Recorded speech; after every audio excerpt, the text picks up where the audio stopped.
How to turn on or turn off touch sounds when Do Not Disturb is on the Samsung Galaxy S24 series.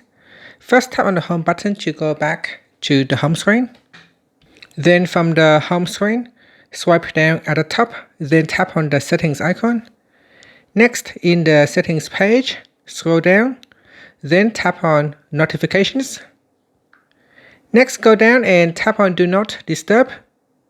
Now scroll down and tap on alarms and sounds. In here, tap on touch sounds.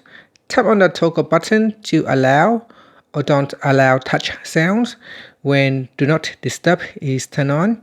So here, if I switch on Do Not Disturb,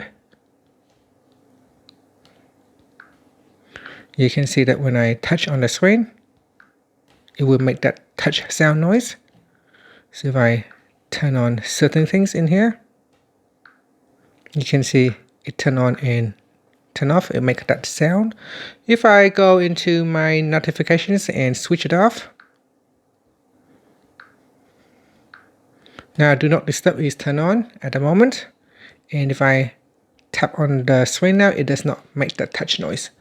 So that is the sound you can allow or don't allow when Do Not Disturb is on.